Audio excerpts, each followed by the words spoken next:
in today's classes, we are going to discuss the processes of recombinant DNA technology or the processes that are involved in genetic engineering. This we are going to discuss for today's class. So the various steps involved in the process that are involved in the recombinant DNA technology or genetic engineering is first one, isolation of the genetic material or DNA. So how do we isolate the genetic material from a cell? I told you one method is so you can remove all those unwanted things from and retain only the DNA. So you can utilize enzymes like a cell has a cell wall. So if it's a plant cell, you can remove it by using the enzyme cellulase. Cellulase digests the cell wall. So ಈಗ proteins ಇರುತ್ತೆ protein digest ಮಾಡೋದಕ್ಕೆ proteases use ಮಾಡ್ಬೋದು they might be having the lipids lipases can be utilized to digest them. They have RNA. RNA is not required because we are separating the genetic material DNA. So I can utilize RNases, that is ribonucleases enzyme, to disintegrate the RNA. So that is how we can separate the DNA. That is one step, isolation of the genetic material. Now this genetic material, cutting of DNA at specific locations to obtain a gene of interest. See in this, from the human cell, I've removed all those unwanted things. Only the DNA is there. I require human insulin gene. For me, other things are not important. So human insulin gene, I am obtaining by cutting of DNA at specific locations. So I'm going to get this human insulin gene. Once I've got this human insulin gene from a single cell, I get only one human insulin gene. Human insulin is called as humulin. Human insulin is called as humulin. So ಆ humulin gene ನಾನು multiply ಮಾಡಬೇಕು ಒಂದೇ ಒಂದು gene ಸಿಕ್ಕಿದೆ so what we do is V increase it's number we increase the gene of interest, we multiply or replicate or amplify it using this polymerase chain reaction. Using this polymerase chain reaction, we are going to increase the number of gene interest to larger amount. Then the insertion of this insulin humulin gene into the plasmid. So we get recombinant DNA. Now I have to introduce this recombinant DNA into the host cell. That is the next step. After introduction of the recombinant DNA into the host cell, they go on undergoing multiplication by binary fission. Even the plasmids recombinant DNA multiply by cloning. Gene cloning also takes place. Now the cells start producing the human insulin, so which is nothing but foreign gene product for the host cell. So they start producing the foreign gene product. So we isolate it by downstream processing. So these are the various processes of recombinant DNA technology. The first process or first step is isolation of the genetic material, then cutting of DNA at specific locations, amplification of the gene of interest using polymerase chain reaction, then introduction of or insertion of this recombined DNA into the host cell. Fifth one is obtaining the foreign gene product. And last step is downstream processing. So all these steps are involved in the recombinant DNA technology or genetic engineering. So how do we isolate the genetic material? The first step will go into in depth of it. So the bacterial cells or plant or animal tissue, they are treated with enzymes like, see, bacterial cells are treated with enzyme like lysozyme. Plant cells are treated with the enzyme cellulase. Fungal cell is treated with chitinase. Because the plant cell is made up of, cell wall is made up of cellulose, so we have to utilize cellulase. The fungal cell wall is made up of chitin, so we have to use chitinase. So these are the enzymes used to degrade the bacterial cell, the cell walls of these organisms. Then the cell is broken, releasing DNA and other macromolecules. So the cell is broken, releasing the DNA and other macromolecules. So what are the other macromolecules that they'll be having apart from DNA? They have RNA, they have proteins, they have polysaccharides and lipids. So these are all the components that they have apart from DNA. So how do we remove the RNA? So the RNA is removed by treating it with an enzyme, ribonuclease. See, whenever you treat this sample with ribonuclease, you can digest of the RNA. So the proteins are similarly removed by using proteases. Protease enzyme, they digest the protein. And other molecules, like if they are having the carbohydrates, we remove them by carbohydrases. So similarly, lipids, we remove them by lipases. So the other molecules are removed by the appropriate treatment using different enzymes. Now, when chill ethanol is added to this content, which has only DNA and the remaining things are all eliminated. So when we add this chilled ethanol, so the purified DNA precipitates. Chilled, it should be ethanol, ethyl alcohol when it is added. So the spooling up of genetic material takes place. The DNA precipitates out as fine threads. And you can see here this thread-like structures of DNA which can be removed out. So the DNA precipitates out as fine threads in the suspension. The separated DNA can be removed by spooling. Okay, so that is how we are extracting the genetic material DNA from the cell. Then the second step that is involved is cutting of DNA at specific locations. The purified DNA, they are incubated with the restriction enzyme. As a result, DNA digests. So DNA fragments are separated by a technique called gel electrophoresis. See, the restriction enzyme cuts the DNA at specific locations. We have already discussed about the role of restriction enzymes.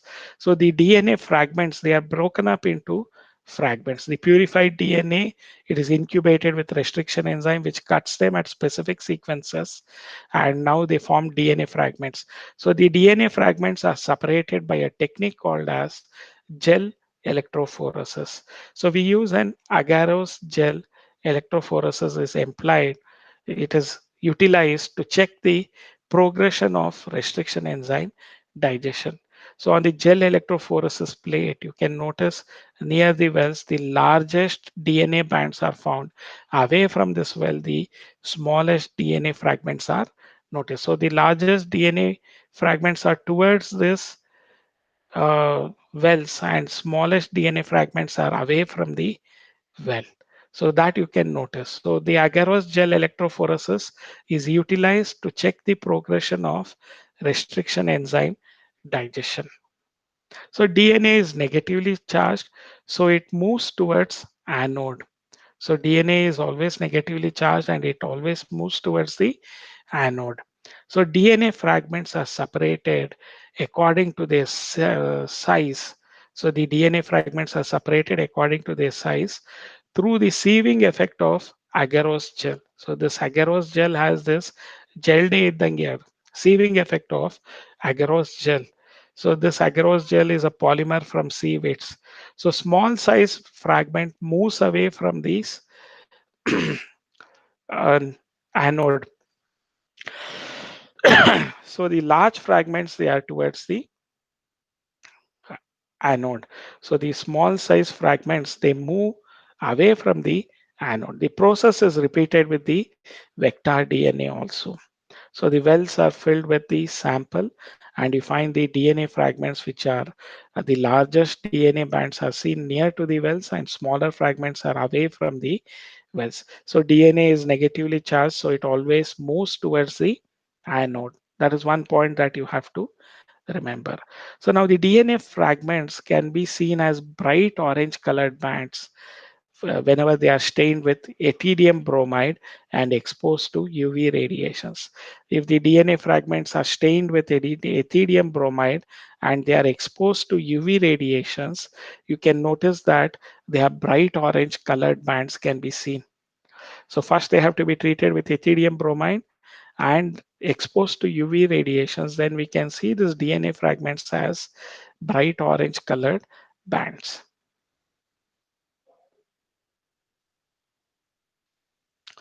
So DNA bands are cut out from the agarose shell. So this is called elution. So the DNA bands cutting out from the agarose gel, we call it as elution. So the cutout gene of interest, like say it is human insulin from the source DNA, and the cut vector, maybe it might be PBR 322 or PUC 18.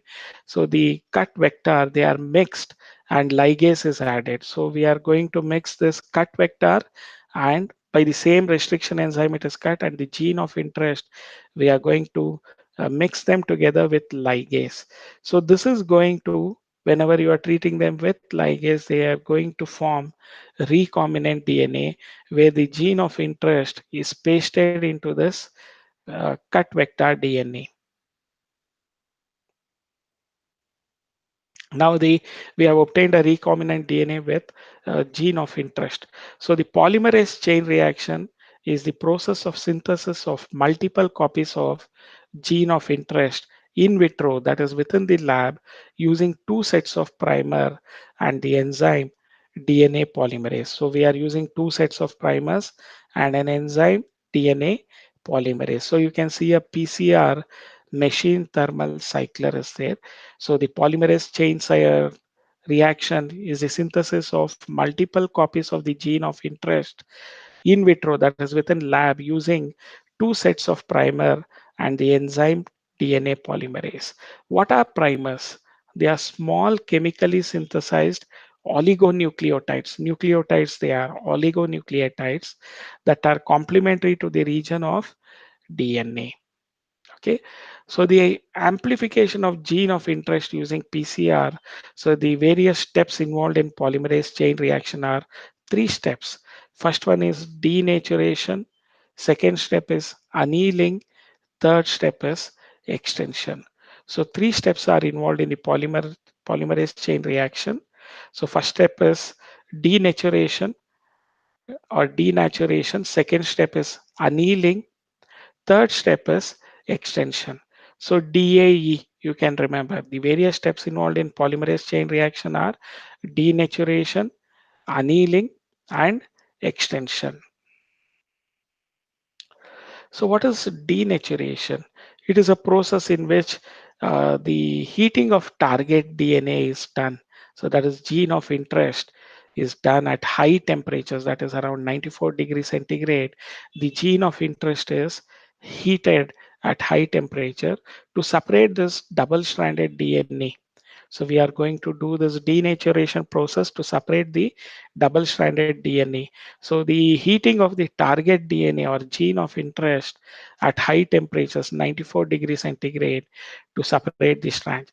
Each strand, once they are separated, each strand acts as a template for DNA synthesis. So now the desired gene is broken into two strands. Each strands act as a template for DNA synthesis. So you already know what is a primer. Primer is a small chemically synthesized oligonucleotides which are complementary to the regions of DNA. Then the second step is annealing. Annealing is a process where we join the two primers, joining of the two primers at the 52 degrees centigrade at 3' end of the DNA templates. So now the separated DNA templates are there. So we are joining the primer at 3' end of the DNA templates. So annealing is nothing but it is a process of, see, you can notice in the annealing. So the denaturation, they separated them into single stranded DNA, which act as template strand. You know that both of them act as template strand. Primer is a small oligonucleotide. So this primer, joining of the two primers at the 3' end of the DNA, so they are joined at 52 degrees centigrades. So to the 3' end of the DNA template, that is what is happening in the annealing process. Extension, it is the addition of nucleotides to the primer using a thermostable DNA polymerase. We call it as Taq polymerase. So it is extracted from the bacterium Thermus aquaticus. So you have seen these questions being framed in your NEET, isn't it? NEET paper. We have already discussed that. So in the extension process, there is addition of nucleotides to the polymer.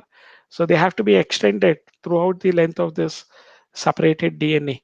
So that is done in the extension process. It is the addition of nucleotides to the primer using a thermostable DNA polymerase called as TAC polymerase, TAQ, TAC polymerase. So this TAC polymerase is obtained from Thermus aquaticus bacteria. So TAC polymerase is obtained from Thermus aquaticus bacteria. So it requires, since it is thermostable, this TAC polymerase, they can remain active even in high temperature. During the denaturation of double-stranded DNA, it remains active because they are thermostable. So through continuous replication, the DNA segment is amplified. Say after extension, they have formed two new DNA, two new genes are formed. So through continuous replication by this PCR method, where it involves denaturation, annealing, and extension, so the DNA segment is amplified up to 1 billion copies. The amplified fragment can be used to ligate with a vector for further cloning. So we can use this amplified fragment of DNA or gene of desired to ligate with a vector for further cloning.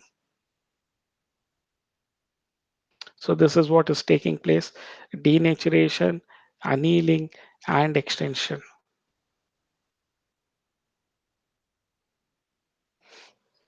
The next process is the insertion of recombinant DNA into the host cell. Now we have obtained a recombinant DNA with a gene of interest and the vector. So we have obtained that. The gene of interest is multiplied by amplification by PCR method. PCR method involves three steps: denaturation, annealing, and extension. Now the fourth step is insertion of recombined DNA into the host cell or organism. So using any method, the ligated DNA is introduced into the recipient cells. They take up DNA from its surroundings. If a recombinant DNA bearing ampicillin resistant gene is transferred into E. coli cell, the host cell becomes ampicillin resistant cells. If the transformed cells of this nature, they are spread on agar plates containing ampicillin, okay, only transformants will grow. Untransformed recipient cells will die. That is what we have to remember. If the transformed cells are spread on agar plates containing ampicillin, only the transformants will grow because they have that ampicillin resistant gene. Untransformed recipient cells will die. So you can see here. So the recombinant plasmid is introduced, and this recombinant plasmid will be having a resistance for ampicillin gene. Now these transformed cells are grown in an agar-agar plate. Transformed cells and non-transformed cells, they contain ampicillin, so they have grown here. Non-transformed cells are killed by ampicillin since they have this gene for ampicillin resistance. The transformed cells are not killed. So they are grown in a nutrient medium containing ampicillin. So ampicillin resistant colonies are transformed cells with recombinant DNA. They are going to grow. Untransformed recipient cells will die. So obtaining the foreign gene product, the ultimate aim of recombinant DNA technology is to produce a desirable protein. I want it in the form of human insulin, and we have taken the example. So if a protein encoding foreign gene is expressed in a heterologous host, it is called as a recombinant protein. So if a protein encoding foreign gene is expressed in a new host or heterologous host, it is called as a recombinant protein. The cells with foreign genes, so go obtaining the foreign gene product. How do we obtain it? So the cells with foreign genes can be grown in laboratory. The cultures are used to extract desired protein and purifying it by a separation technique. The cells can be multiplied into a continuous culture system. Here, the used medium is drained out from one side, while fresh medium is added from the other. So it maintains the cell more physiologically active and so produce a larger biomass. And this is going to yield more desired protein. So when we have to grow it into a continuous column, so the cells can be multiplied in a continuous culture system. So it is a continuous culture system. One culture ಆದ್ಮೇಲೆ ಇನ್ನೊಂದು culture. So we are going on continuously culturing them. The use medium is dried out. The use medium is dried out from one side, while the fresh medium is added from the other side. So it maintains the soil through this, and so it produces a larger biomass. So it yields more desired protein than just one cell. So we are obtaining the foreign gene product by multiplying them in a continuous culture system. So for this, obtaining this foreign gene product in a continuous culture system, we require bioreactors. So you can notice this bioreactors, some of the bioreactors. So these are the vessels. What are bioreactors? They are the apparatus or vessels in which raw materials are biologically converted into specific products, enzymes, using microbes, plants, animals, or human cells. So they are the vessels in which the raw materials are converted into specific products or enzymes using the microbial, plant, animal, or human cell. So bioreactors are used. You can notice this bioreactors. They are used to produce large quantities of products. They can process 100 to 1000 liters of culture, which has this host with recombinant DNA. A bioreactor, they also provide optimal growth condition like temperature, everything is provided for the best growth of this host cell with the recombined foreign gene. Okay, a bioreactor provides optimal growth conditions like temperature, pH, substrate, salts, vitamins, oxygen, so that we get the desired product in large quantities. So most commonly used bioreactors are of stirring types. They stir. Okay. So the stir tank reactor, so we use it. It is usually cylindrical. So if you look into this bioreactors, they are usually cylindrical with curved base facility. So they have a curved base facility which facilitates the mixing of the reactor contents. Okay, so what are the reactor contents? The culture media with the microorganisms. So what does the stirrer do? They stir the stirrer facilitates the mixing up of oxygen and availability of oxygen in the for the culture media. Alternatively, the air can also be bubbled into the reactor. So you have different types of stirred bioreactors like simple stirred tank bioreactor and sparged stirred tank bioreactor. So they have asked it for 2 mark diagrams, and even in your NEET question papers, you might have this labeling. So notice here in the simple stirred tank bioreactor, they have a motor, they have acid base for pH control, steam for sterilization, they have foam breaker. ಈ ನೊರೆಗಳಾಗದೇ ಇರೋದಕ್ಕೆ foam breaker ಇರುತ್ತೆ, flat bedded impeller, and you also have this culture broth. So this yellow colored one is the culture broth. So they are stirred continuously. The sterile air so is also entered inside so that they can get the oxygen. The purpose of stirring it is to mix the oxygen with the culture broth. So this is a simple stir tank bioreactor. So parts of a bioreactor, an agitator system is there. So which is going to stir them. An oxygen delivery system, foam control system will be there. You can notice this foam breaker. Okay. So an oxygen delivery system, an agitator system, these blades are all agitator. Okay. Then a temperature control system, pH control system, acid base for pH control.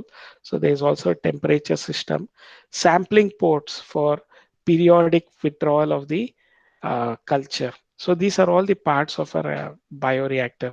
They'll have an agitator system to create the stirring, an oxygen delivery system. They'll also have a foam control. So wherein the foam breakers are utilized to control the foam so that they don't have this foam or ನೊರೆಗಳು accumulate ಆಗದೆ ಇರೋದಕ್ಕೆ. A temperature control system, acid base control system or pH control system, then sampling port for periodic withdrawal of the culture. So what is sampling port, sir? Sampling port ಅಂದ್ರೆ ಆ ಕಲ್ಚರ್ನ ಸ್ವಲ್ಪ ತಗೊಳ್ತೀವಿ ಸ್ಯಾಂಪಲ್ನ.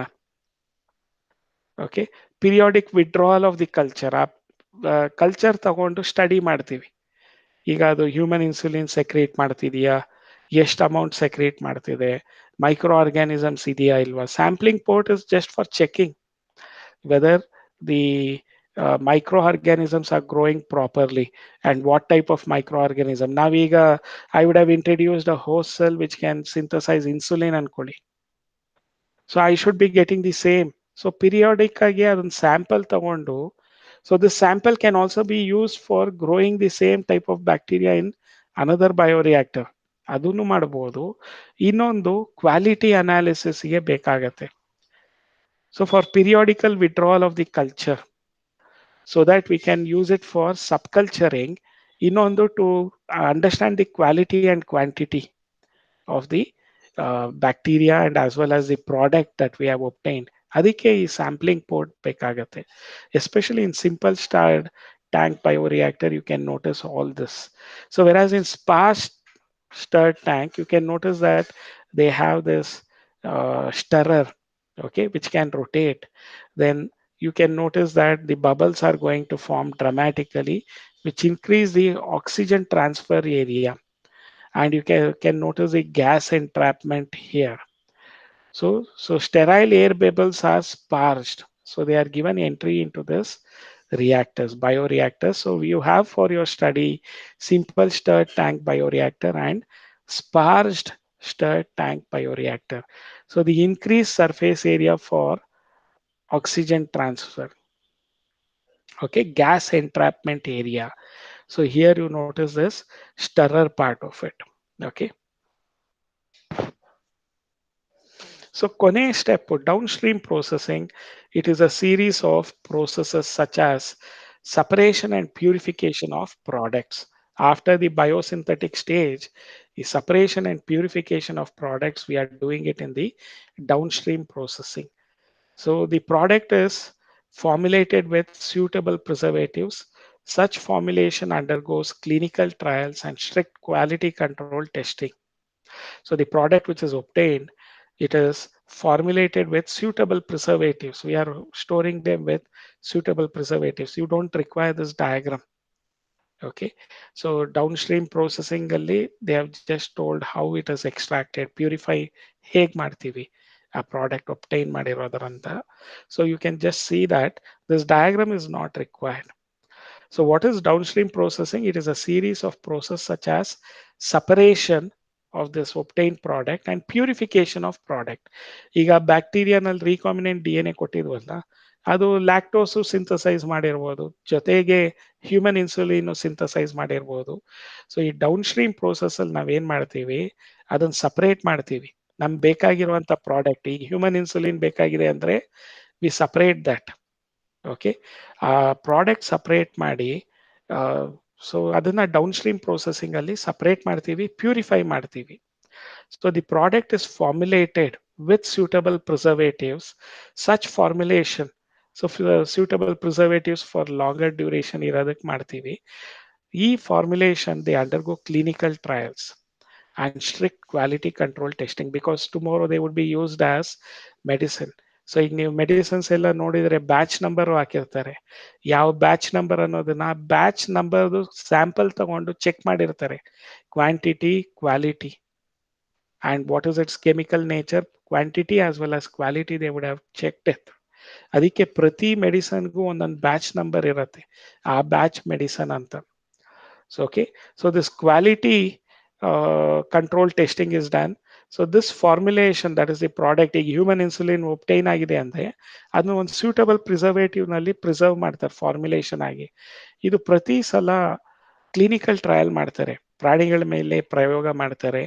And ಯಾವುದೇ side effects ಇಲ್ಲ ಅಂದ್ರೆ plus strict quality control testing, ಗುಣಾತ್ಮಕ ಮತ್ತೆ ಪರಿಣಾತ್ಮಕ, that is qualitative and quantitative analysis they make in the labs before releasing it as a medicine. ಪ್ರತಿ ಒಂದು ಔಷಧಿ ಕೂಡ ಇದು ಆಗ್ತಿದೆ, ಅದಕ್ಕೆ ಅಲ್ಲಿ ಬ್ಯಾಚ್ ನಂಬರ್ ಇರುತ್ತೆ, ಡೇಟ್ ಆಫ್ ಮ್ಯಾನುಫ್ಯಾಕ್ಚರ್ ಇರುತ್ತೆ, ಎಕ್ಸ್ಪೈರಿ ಡೇಟ್ ಇರುತ್ತೆ. ಸೊ ಕ್ಲಿನಿಕಲ್ ಟ್ರಯಲ್ಸ್ ಮಾಡಿರ್ತಾರೆ, ಅದನ್ನ ಪ್ರತಿ ಬ್ಯಾಚ್ದು ಮಾಡಿರ್ತಾರೆ. ಮತ್ತೆ ಕ್ವಾಲಿಟಿ ಕಂಟ್ರೋಲ್ ಇರುತ್ತೆ. ಇಲ್ಲೂ ಅಷ್ಟೇ ಬಯೋಟೆಕ್ನಾಲಜಿನಲ್ಲಿ ಈ ಪ್ರಾಡಕ್ಟ್ ನಾವು ಏನು ಒಪ್ಟೈನ್ ಮಾಡಿರ್ತೀವಿ ಅದನ್ನ ಸಪರೇಟ್ ಮಾಡ್ತೀವಿ, ಪ್ಯೂರಿಫೈ ಮಾಡ್ತೀವಿ. ಸಪರೇಟ್ ಮಾಡಿ ಪ್ಯೂರಿಫೈ ಮಾಡಿದ ತಕ್ಷಣ ನೆಕ್ಸ್ಟ್ ಅದನ್ನ ಪ್ರಿಸರ್ವೇಟಿವ್ ಜೊತೆ ಫಾರ್ಮುಲೇಟ್ ಮಾಡ್ತೀವಿ. ಈ ಫಾರ್ಮುಲೇಷನ್ನ they undergo clinical trials and strict quality control testing. ಇಷ್ಟು ಆಗುತ್ತೆ. So this discussion completes the chapter of the biotechnology. So the processes, principle and processes of biotechnology, we have completed the topic. In our doubts or clarification, Idea, you have any doubts or clarification of this?